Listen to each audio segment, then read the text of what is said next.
ہمارا جو دماغ ہے اس کے جو نرو سیلز ہوتے ہیں وی کال دیم نیورونز، ٹھیک ہے؟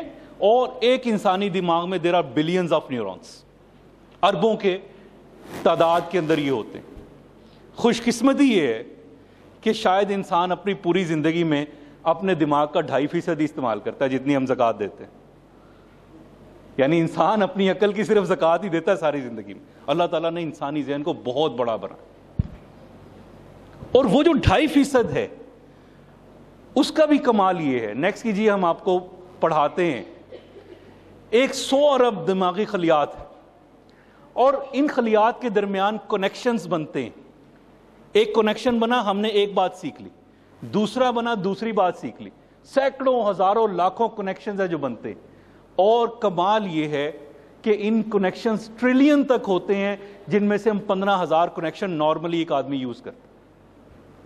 لیکن جو اصل بات سمجھنے کی وہ کیا ہے کہ ان کنیکشنز میں سے 70% کنیکشنز جو ہیں ان کی ڈیولپمنٹ کا ٹائم کیا ہے؟ وہ دیکھیے 70% زندگی کے پہلے 4.5 سال کے اندر وہ پکے ہو جاتے ہیں، 4.5 ایئر، 4.5 سال کی عمر تک بچے کا لرننگ پیٹرن ڈیسائیڈ ہو رہا ہوتا ہے۔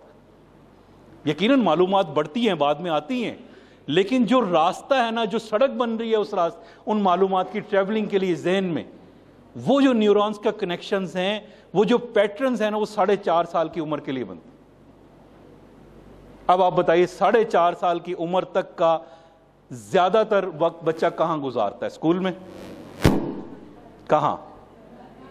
اب تو ذرا وہ چھوٹے بچے بھی آنے لگ گئے ہیں، ورنہ 4 ساڑھے 4 اچھے اسکول اب بھی 4 ساڑھے 4 سال کا بچہ لیتے ہیں۔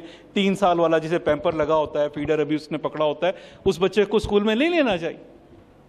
اور ہماری روایت، میں حیران ہوتا ہوں کبھی کبھی پڑھ کے، میں نے ایک کتاب میں پڑھا کہ ہسٹری کی ایک بک میں پڑھا کہ بر صغیر میں، خود ہمارے پاکستان ہندوستان میں، بچے کا جو سبق شروع کرتے تھے نا، اسے کہتے ہیں بسم اللہ کروانا، بسم اللہ کروانا۔ اور وہ 4 سال 4 ماہ اور 4 دن کی عمر میں ایک قاری صاحب کو بلاتے تھے، قرآن پاک بچے کے سامنے رکھا جاتا تھا، اور بسم اللہ پر انگلی رکھ کے قاری صاحب کہتے تھے پڑھو بیٹا بسم اللہ الرحمن الرحیم، اور بچہ پڑھتا تھا۔ یعنی اسکولنگ کی ایج آپ کے سامنے سائیکالوجی ڈیفائن کر رہی کہ 4.5 سال تک کی جو تربیت ہے، جو اس کے پیٹرن بنانا ہے، جو راستہ بنانا ہے، وہ اسکول نے نہیں بنانا، وہ کس نے بنانا ہے؟ ماں نے بنانا یا باپ نے بنانا۔